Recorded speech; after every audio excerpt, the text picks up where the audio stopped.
The Extraordinary World of a Girl. Once upon a time, there was a girl.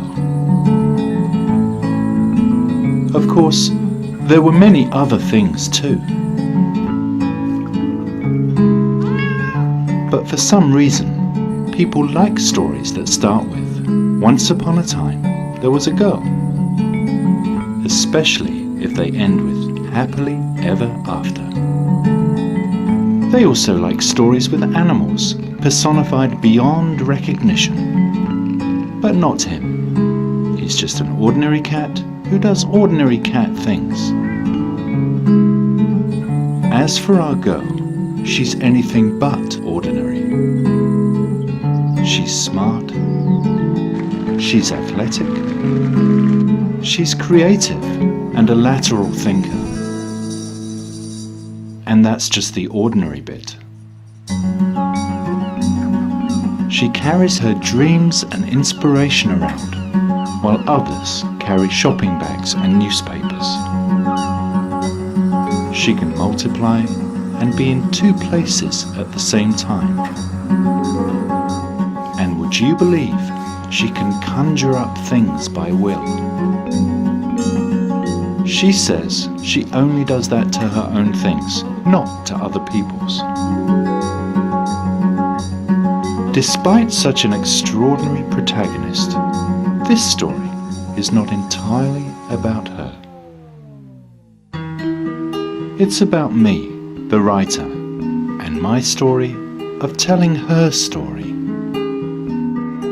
No, I'm just an ordinary guy who does ordinary guy things. I don't carry my dreams and inspiration around. I can only be in one place at a time. And I certainly cannot conjure up things, mine or other people's.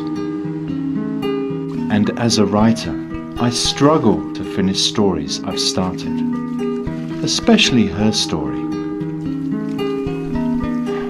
You see, I do have some interesting ideas for her.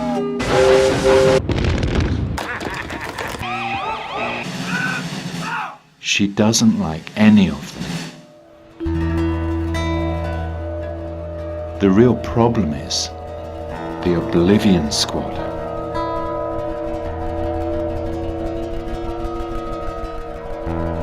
They will bring about her demise if I don't finish her story soon.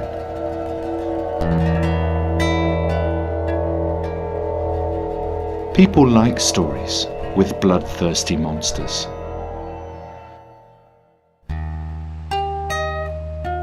One day, and when I was this close to giving up, she decides to take matters into her own hands. She conjures me up to her world. I did not know she can do that to people. Then she multiplies, and there she is, sitting on my desk. Once upon a time there was a girl.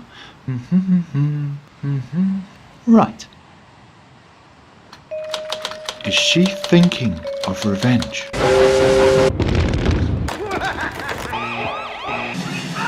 No. She's finishing her story herself.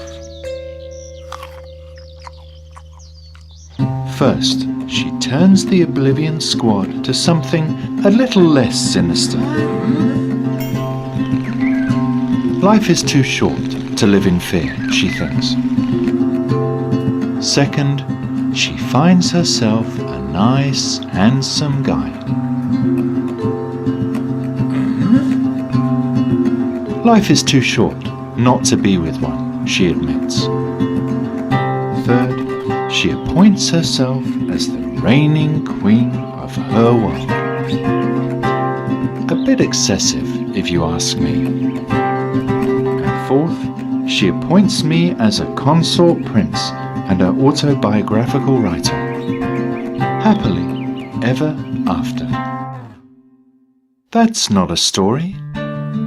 Where's the narrative structure, the conflict, the climax point? I ask, since she's rewriting our story, maybe I can be extraordinary too, like being able to multiply. She says, well, I may never need to. What about conjuring up things? I ask. She says I shall only need to conjure up a happy ending to our story. But I always struggle to finish stories I've started. She says this time I won't.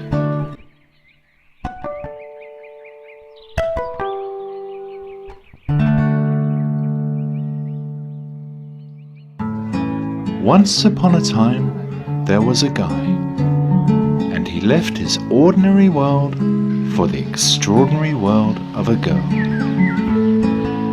I think people like stories about girls, animals, and monsters, but they also like stories about extraordinary things happening to someone ordinary, especially if they end with happily ever after. Happily ever after. The end.